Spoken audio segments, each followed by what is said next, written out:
Nous allons maintenant aborder la gestion des ponts thermiques et du choix des ponts thermiques comme intermédiaire. Avec tout d'abord ici la liaison entre les murs sur l'extérieur et le plancher bas du rez-de-chaussée. Nous avions sélectionné une maçonnerie isolante de type B et un plancher bas terre-plein avec une isolation sous dalle et surtout sous chape flottante.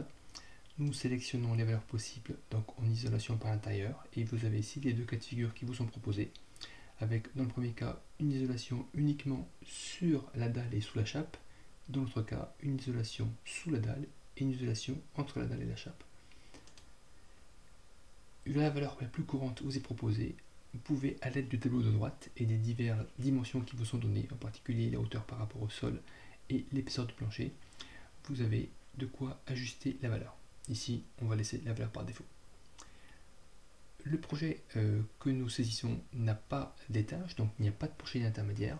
S'il y en avait un, ici, vous sélectionnerez en fonction du type de maçonnerie et du type d'isolation.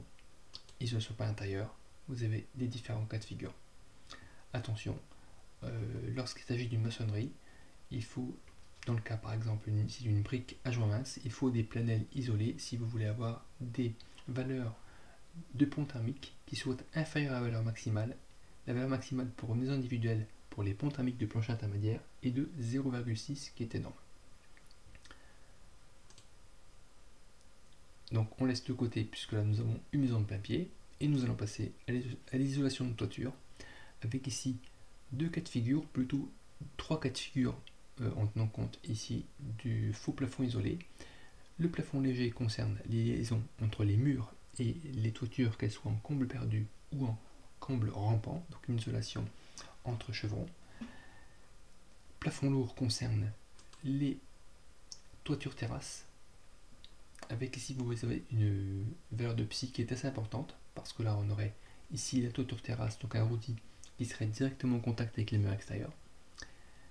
Une parade pour cela, pour les toitures terrasses, est d'avoir une isolation sous le plancher rôti, en plus de celle qu'il y a dessus, afin de limiter ici le pont thermique. Ici nous sommes dans la configuration la plus classique du plafond léger, donc vous prenez la seule valeur possible qui est 0,07. Il vous reste maintenant à sélectionner les ponts thermiques associés au système constructif. Donc ces ponts thermiques, vous avez ici les liaisons entre les murs de reform à l'extérieur, les angles de mur et les liaisons entre les menuiseries et les murs. Vous avez plusieurs cas de figure suivant que vous soyez en isolation par l'extérieur ou par l'intérieur. Par l'extérieur, ce qui va faire varier ces valeurs, ça va être la position de la menuiserie par rapport au mur. Donc la position, vous l'avez ici illustrée à droite.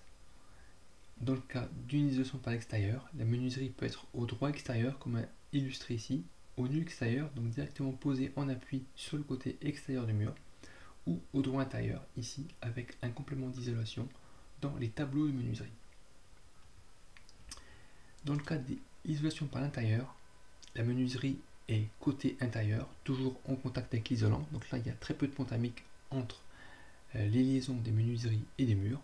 Par contre, ici, vous allez avoir au niveau des murs de reform un pont thermique plus ou moins important suivant l'épaisseur et donc la résistance thermique de l'isolant qui est mis en œuvre ou pas mis en œuvre entre le reform et le mur extérieur.